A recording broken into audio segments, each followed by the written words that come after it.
श्री सद्गुरु महाराज की जय। प्रातः स्मरणीय अनंत श्री विभूषित परमाराध्य संत सद्गुरु महर्षि में परमहंस जी महाराज का प्रवचन। बंदौ गुरु पद कंज कृपा सिंधु नर रूप हरि महामोह तम पुंज जासु वचन रवि करनिक। प्यारी धर्मानुरागिणी जनता, मुझे यहाँ का आयोजन देखकर बड़ी प्रसन्नता हो रही है कि धर्म के अनुरागी लोग इस तरह शांत भाव से बैठकर सत्संग करते हैं। मैं सत्संग के विषय पर थोड़ा सा कहूँगा। सत्संग के विषय पर इसलिए कहूँगा कि मैं जहाँ जाता हूँ सत्संग की सेवा के लिए जाता हूँ और आपके बुलाने के अनुकूल मैं यहाँ भी सत्संग सेवा करने आया हूँ। लोग मुझसे पूछा करते हैं कि पहले सत्संग की महिमा कहिए। मैं कहता हूँ कि आप क्या चाहते हैं। सत्संग से सब कुछ मिलता है। गोस्वामी तुलसीदास जी ने कहा है, मति की रहती गति भूति भलाई, जब जही जतन जहाँ जही पाई, सो जानव सत्संग प्रभाव, लोकहु वेद न आन उपाओ। बहुत मजबूती के साथ उन्होंने कहा है, मति बुद्धि सुबुद्धि, कीर्ति यानी यश, गति यानी मोक्ष, भूति ऐश्वर्य, भलाई यानी भलपन, ये पांचों पदार्थ मिल जाएं तो और क्या उत्तम पदार्थ बाकी रह जाता है। ये सत्संग के प्रभाव से ही मिलते हैं। इन पांचों से बढ़कर और कुछ नहीं है संसार में। वैदिक ज्ञान में इससे विशेष यत्न और कोई नहीं है। सत कहते हैं अपरिवर्तनशील पदार्थ को, जिसमें कभी परिवर्तन नहीं होता। वह क्या है? संसार में सब परिवर्तनशील हैं, लेकिन जिसका परिवर्तन नहीं होता, जिसका विनाश नहीं होता, वह क्या है? परमात्मा। परमात्मा के अतिरिक्त और कोई अपरिवर्तनशील पदार्थ नहीं है। उस सत्य के संग को सत्संग कहते हैं। संतों ने उस सत्य का बड़ा विशाल ज्ञान दिया है। हम लोगों के मुंह में जब से कुछ बोल आया तब से ही राम राम, शिव शिव, वाहे गुरु, शक्ति माता आदि कहकर हम पुकारते हैं, जिसके घर में जो रिवाज है। किंतु उस सत्य के स्वरूप का निर्णय क्या है, बहुत पीछे हम लोग जानते हैं। संतों से इसके लिए दरियाफ्त करें। संत कबीर साहब कहते हैं, स्वरूप अखंडित व्यापी चैतन्य से चैतन्य, ऊंचे नीचे आगे पीछे दाहिन बाएं अनन्य, बड़ाते बड़ा छोटते छोटा, मेही ते सब लेखा, सबके मध्य निरंतर साई, दृष्टि दृष्टि सो देखा, चाम चश्म सो नजर न आवे, खोजो रूह के नैना, चून चगून वजूद न मानो, तय सुभा नमूना ऐना, जैसे ऐना सब दर्शावे, जो कुछ वेश बनावे, जो अनुमान करे साहब को, त्यों साहब दर्शावे, जाही रूह अल्लाह के भीतर, ते ही भीतर के ठाई, रूप अरूप हमारी आश है, हम दुन्हों के साईं, जो को रूह अपनी देखा, सो साहब को पेखा, कहे कबीर स्वरूप हमारा, साहब को दिल देखा। सत्य पुरुष जिन जानिया, सतगुरु ताका नाम, ऐसे ये संत हैं।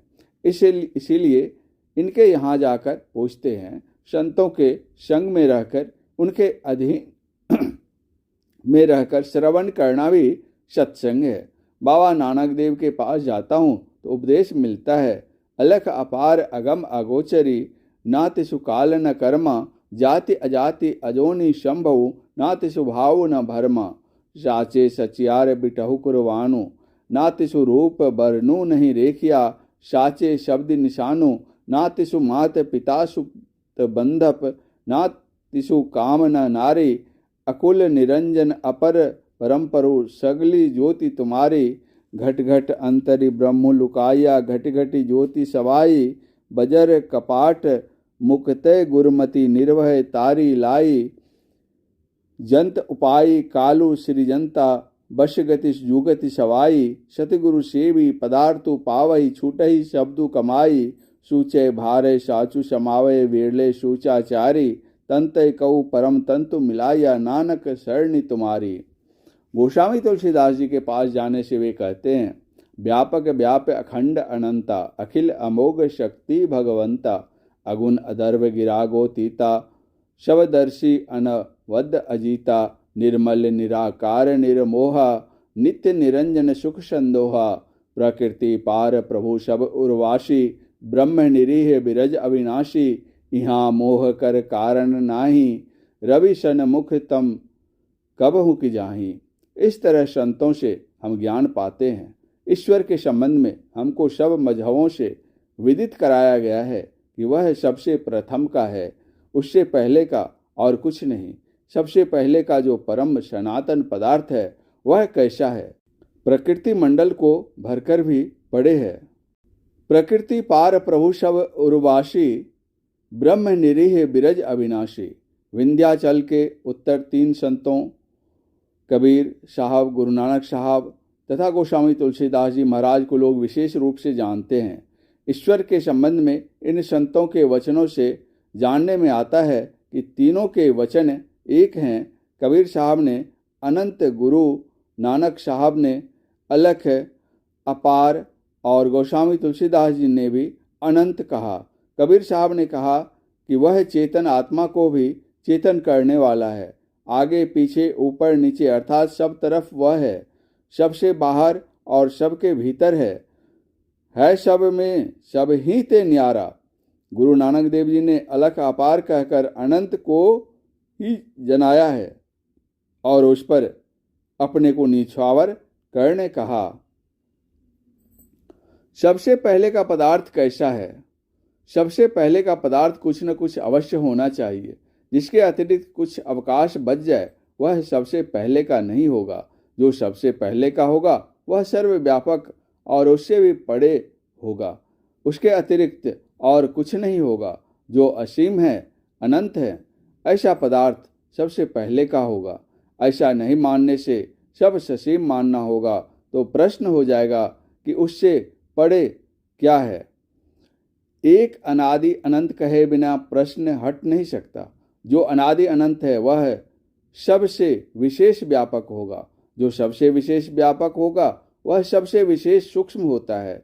एक सेर बर्फ की व्यापकता से उसके पानी की और पानी से उसको वाष्प बना लेने पर उसके वाष्प की व्यापकता अधिक होगी। परमात्मा सबसे विशेष सूक्ष्म है, इसीलिए उसको अलख अपार अगम अगोचरी कहा गया। ऐसे का संग बाहर संसार में नहीं हो सकता। संसार में हम जहाँ जाएंगे शरीर इंद्रिय के साथ जाएंगे।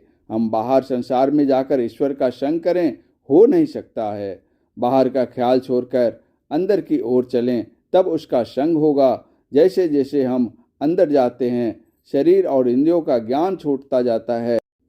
जागृत स्वप्न के बीच तंद्रा अवस्था होती है। उस समय मालूम होता है कि शक्ति भीतर की ओर खींचती है। जो अंदर में प्रवेश करता है वह इंद्रियों के ज्ञान से छूटकर अपने स्वरूप को पाता है।